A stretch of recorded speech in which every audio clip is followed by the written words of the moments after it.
Au niveau des mémoriaux qui sont ici, concernant la Première Guerre mondiale, on a certes le célèbre mémorial de la victoire des Britanniques et des forces alliées à la Grande-Bretagne contre l'Empire ottoman à Beersheva, juste à côté d'un site qu'on appelle le Puits d'Abraham. Sortez, respirez, c'est le Quality Time. Puisque nous sommes le 11 novembre, on a décidé bien aussi à notre manière de fêter l'armistice, la fin de la Première Guerre mondiale. Et pour ce faire, nous avons le plaisir de retrouver Rafi Izbiki, qui est guide et qui va nous parler des lieux importants qui se trouvent en Israël et qui ont fait partie de la grande histoire, de la Grande Guerre. Bonjour Rafi. Bonjour. Guide et historien. Guide et historien, autant pour moi. Voilà.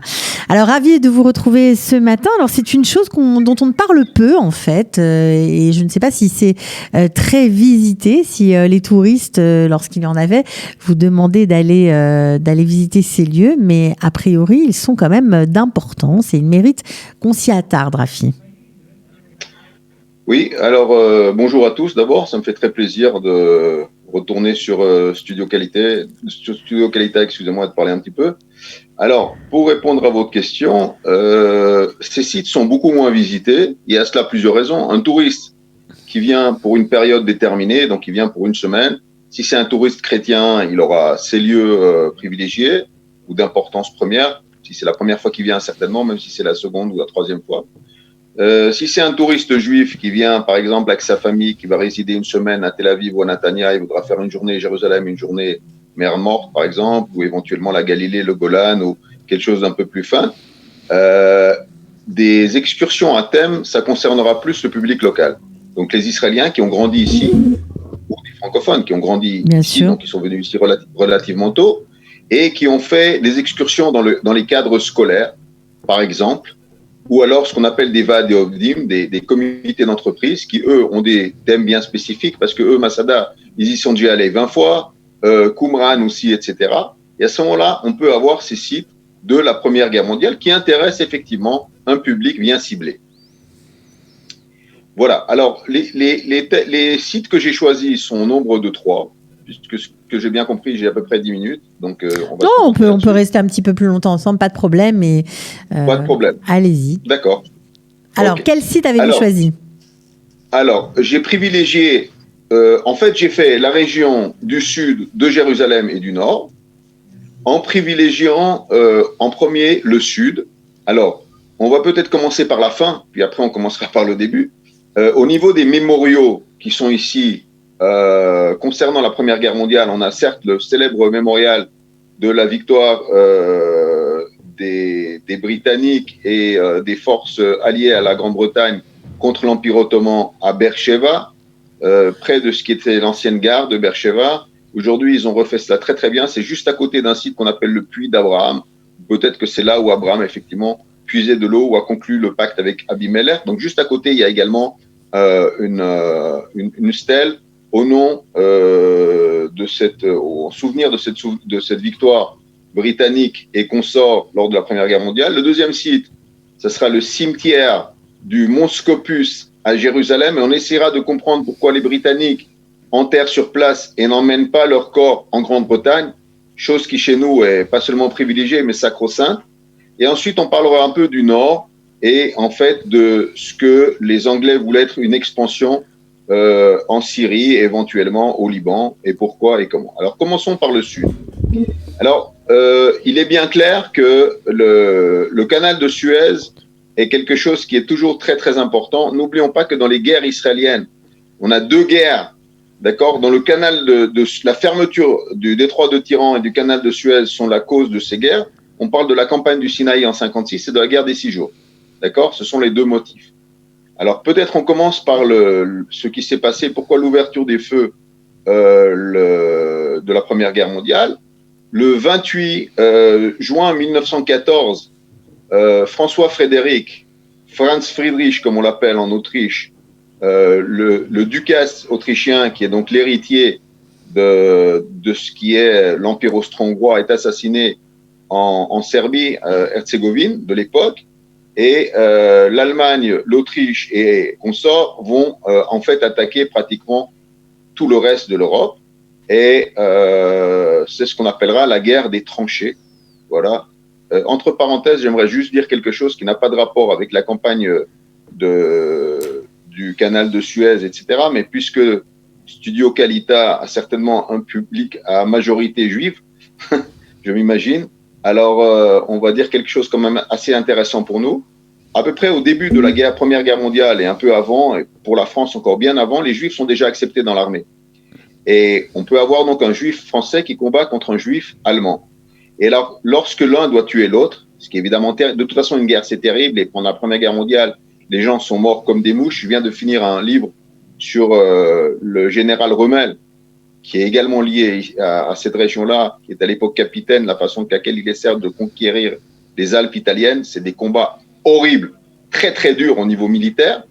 Eh bien, quand un juif français tuait un juif allemand, ce dernier criait Shema Israël, Hashem Elokeinu, Hashem Echad, puisqu'il y avait à ce moment-là un coup de feu et ensuite on poignardait, enfin on combattait à l'arme blanche.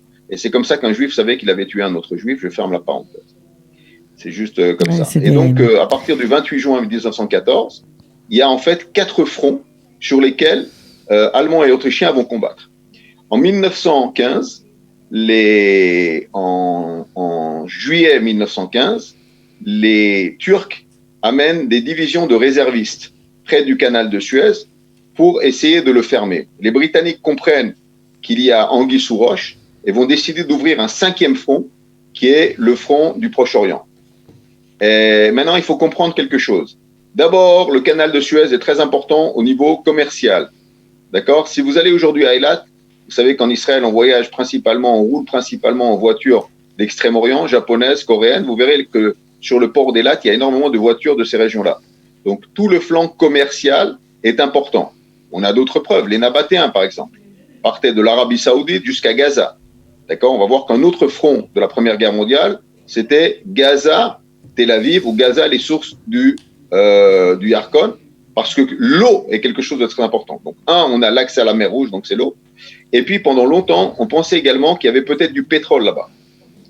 Bien plus tard, Staline enverra une lettre à Ben Gurion en lui disant « Reste dans le Negev, car il y a des gisements de pétrole. » Vous savez que le 29 novembre 1947, le partage de la Palestine en 2 États est un des seuls accords où l'URSS, donc de l'époque, et les États-Unis ont tous les deux voté le même vote, donc pour la création de l'État hébreu.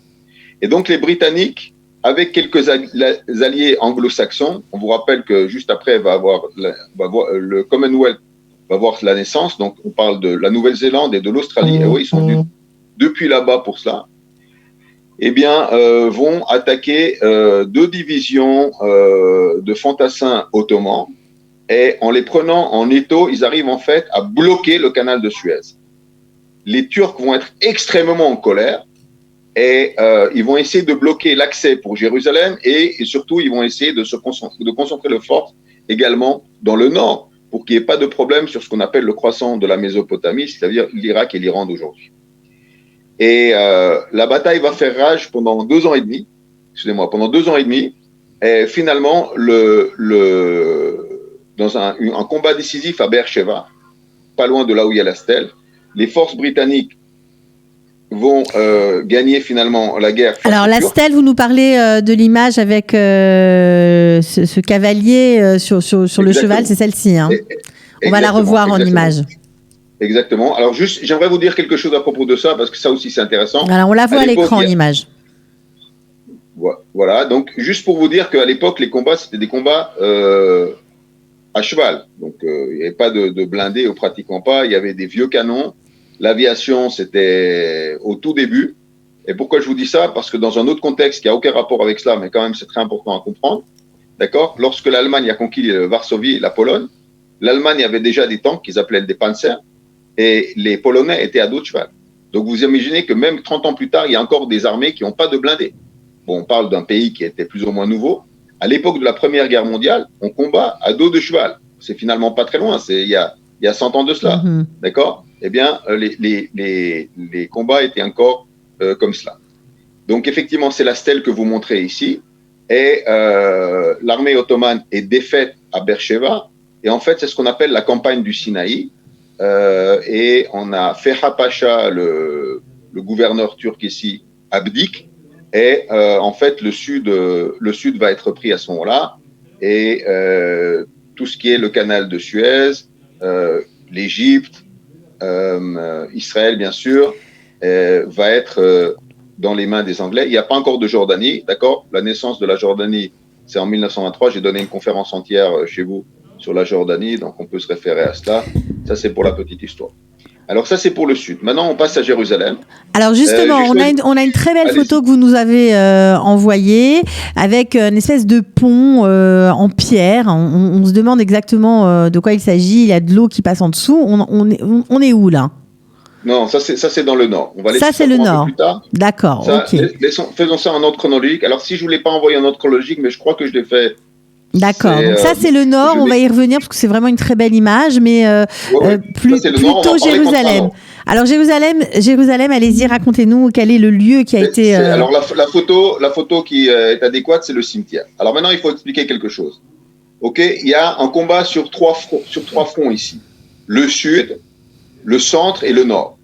Et donc la première question qu'on peut se poser quand on parle des combats ou de l'histoire militaire, c'est pourquoi les Britanniques n'ont pas envoyé simultanément une division ou deux divisions de cavalerie dans le sud et deux autres dans le nord, et ils prennent l'armée turque en étau.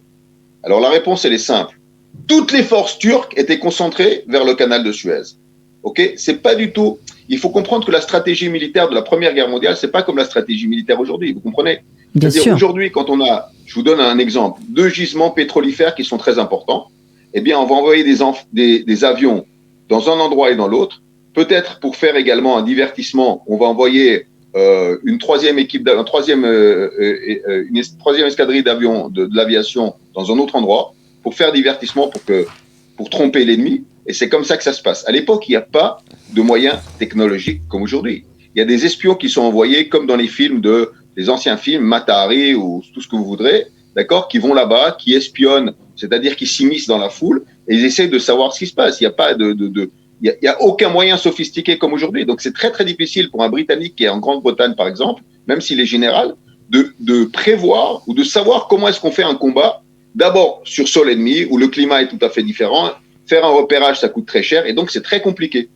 Alors, c'est pour ça que ça se fait d'abord au sud, puis au centre, puis au nord.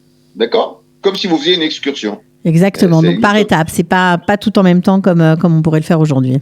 Aujourd'hui, vous appuyez sur des boutons. Aujourd'hui, il y a même des avions sans pilote. Et tac, tac, vous envoyez deux bombes. Les gars, ils sont complètement désorientés. Parlez-nous de ce cimetière qui fait encore partie du paysage de Jérusalem. Je vais parler de ce cimetière. Pour introduire le cimetière, je dois dire comme ça. Ce qui était très important de tout temps, moi aujourd'hui, c'est le port de Gaza. Gaza, qui est aujourd'hui l'endroit où la population est la plus étouffée dans le monde, est un port principal et très important. Si on prend la carte d'Israël, vous savez que c'est sur la pointe. Même les Nabatéens passaient de l'Arabie Saoudite à Gaza. Et donc, ce que les Britanniques veulent, c'est avoir une emprise sur l'eau, donc sur la mer Morte, et sur les sources du Yarkon, d'accord, qui sont aujourd'hui pas très loin de Rosh Haïm, dans le centre du pays. Mais symboliquement, Jérusalem est important, et donc les forces de Jérusalem vont venir en 1917. Le 10 décembre 1917, le général Elmi arrivera à Jérusalem, et là, il écrira dans ses mémoires que tous les notables se sont inclinés devant lui, étaient très contents. D'accord? Et avant de parler du cimetière, j'aimerais dire quelque chose. Celui qui était le plus content à Jérusalem, c'est le mufti de Jérusalem. Parce que le mufti de Jérusalem s'est dit, on sera débarrassé des Ottomans qui sont des faux musulmans modernes. Le général ennemi va conquérir, il va nous laisser tranquilles et moi, je deviendrai roi de la région. D'accord? N'oublions pas que la Jordanie a été conçue de toutes pièces et que le roi Abdallah avait eu d'abord le shérif Talal et le roi Abdallah avaient eu la promesse des Britanniques qui deviendraient rois des Arabes. En fait, ils sont cassés la figure entre eux. Dans le combat pour le centre et pour Jérusalem principal, on est en montagne, il y a eu des soldats britanniques qui sont tombés. Et donc, les soldats britanniques ne rapatrient jamais leur corps. Pourquoi? Parce qu'il y a des corps qui traînent, si vous partez l'expression, qui sont enterrés dans le monde entier. En Nouvelle-Zélande, en Australie.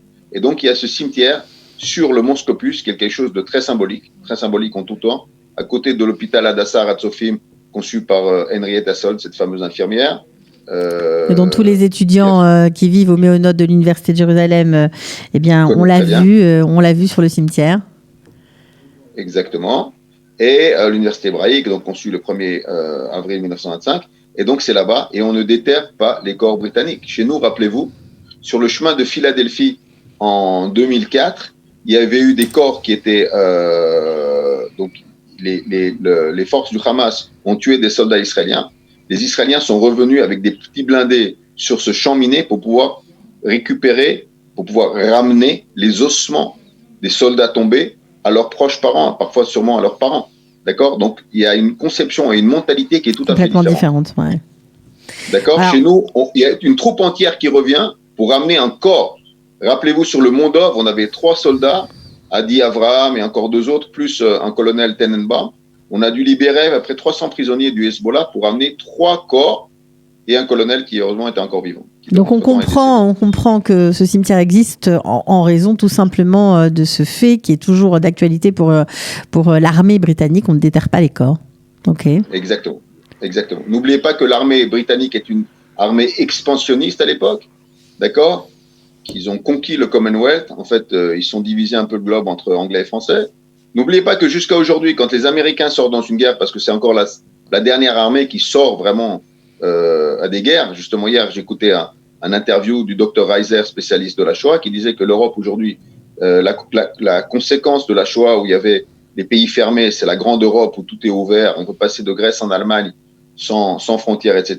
Le pays qui ressemble le plus à ce qui était ancien, donc très patriote, fier de lui, etc., il y en a 2, c'est les États-Unis et Israël. Et le seul pays qui va combattre aux côtés des États-Unis lorsqu'il y a une guerre, on parle de la guerre en Irak, guerre du Golfe, numéro 1, numéro 2, eh bien, c'est l'Angleterre. C'est l'Angleterre parce qu'ils ont des restes colonialistes, parce qu'ils ont la mentalité, etc., etc.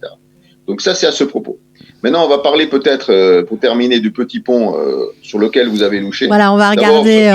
C'est vraiment très beau, c'est en pleine nature. On a l'impression, on se demande alors, pourquoi Cathy, je vous invite, vous et tous les auditeurs, ça peut être avec moi ou avec un autre guide ou tout seul. Si vous voulez tout seul, je vous expliquerai comment on y arrive. À visiter cet endroit qui s'appelle Gesher Bnot Yaakov. On va commencer par la fin. Les Syriens voulaient passer d'une rive à l'autre du Jourdain et les démineurs israéliens ont fait donc exploser le pont. On a aujourd'hui encore l'ancien pont. Ils sont passés en dessous du pont pour éviter les mines. D'accord ? Donc ça, c'est pour la petite histoire. Les Britanniques comprennent que vous comprenez bien que la guerre, le point crucial au Proche-Orient, c'est l'eau. Ok ? C'est pas forcément le pétrole, c'est l'eau. C'est l'eau depuis tout le temps. C'est pour ça que le roi David était installé à la cité de David. Ok ? Donc l'eau, c'est quoi ? C'est quoi les 2 grandes sources d'eau de toute cette région énorme ? C'est la Mésopotamie, le Tigre et l'Euphrate d'un côté, et c'est le Nil de l'autre côté. Quand Cyrus dit dans le premier chapitre du livre de Ezra, les troupes juives, il dit pas les Juifs, il dit chaque peuple peut retourner chez soi. Il pensait qu'il allait amener les Juifs à Jérusalem pour conquérir l'Égypte. Qu'il allait avoir, excusez-moi le terme, des pigeons ou une légion étrangère qui allait conquérir l'Égypte afin qu'il ait l'eau de tout. Et c'est ce que veulent également les Britanniques. Et donc, ils se sont dit, on va conquérir la Syrie et le Liban afin d'arriver jusqu'au golfe mésopotamique, donc jusqu'au pays du Tigre et de l'Euphrate, donc l'Irak et l'Iran d'aujourd'hui, et ainsi on s'appropriera de toute l'eau. Et pour cela, ils ont fait un combat âpre à Haïfa. À Haïfa, il y a également des Arabes, ceux qui sont aujourd'hui des Arabes israéliens, donc ils ont vu d'un bon œil, eux aujourd'hui, et eux à l'époque également, surtout sous l'égide du Mufti de Jérusalem, le combat de Haïfa. Et là, ce pont est décisif parce qu'il est sur le Jourdain. D'accord ? Et donc, en un jour, en fait, le 28 et le 29 septembre 1917, eh bien, ce pont va être conquis, on va dire désintégré presque, d'accord ? Et une fois ce pont passé, eh bien, ils peuvent conquérir une partie de la Syrie, le Liban, et ils auront pratiquement mainmise jusqu'en Irak d'aujourd'hui. Et comme ça, l'histoire sera un peu terminée ici au Proche-Orient, et les Britanniques seront les maîtres des lieux. À ça suivra les accords Sykes-Picot qui divisent la terre en 2. Donc tout ce qui est Liban, Syrie et l'extrême nord d'Israël sera aux mains des Français, le reste aux mains des Anglais. Et puis une des conséquences, c'est la création de la Jordanie après la conférence de San Remo en 1920. Bon, en tout cas, Rafi Izbiki, vraiment merci beaucoup pour nous avoir éclairé sur un pan de l'histoire d'Israël peu connu, il faut bien le dire. Peut-être que ça aura donné envie à des locaux, comme vous le dites, à des Israéliens de vous contacter pour aller voir sur place de quoi il s'agit exactement. Donc, on le sait. Évidemment, il n'y a pas de tourisme, mais nous vivons en Israël et nous pouvons profiter de ce temps, voilà, où les gens peut-être travaillent un peu moins. En tout cas, pour certains d'entre nous, si vous voulez prendre un guide et aller faire un tour, un guide historien en plus, pour aller faire un tour en Israël et approfondir certaines régions, c'est peut-être le moment. Allez-y. Je vous laisse mes coordonnées. Rafi Izbitski, mon téléphone, c'est 050 58 63 988. D'accord ? Ceux qui veulent peuvent même, s'ils veulent aller tout seuls, peuvent m'envoyer un message. Je leur expliquerai comment arriver. Et je rendrai ce service avec grand plaisir. Si vous voulez un guide, prenez un guide. Si vous voulez pas un guide, vous pouvez me contacter comme ça, 050 58 63 988. Par mail, rafiizbi, RAFIIZBI, @gmail.com. Vous pouvez me contacter comme ça ou comme ça. J'ai aussi un site, izbitour.com. Et vous pouvez me contacter et je vous rendrai service avec plaisir. Ça me fera très plaisir déjà de vous rendre service. C'est une excellente proposition. Je pense qu'elle sera relevée par certains de nos auditeurs. En tout cas, merci et à très bientôt, Rafi. Merci à vous. À très bientôt. Bonne journée. Au revoir. Bonne journée. Sortez, respirez, c'est le Quality Time.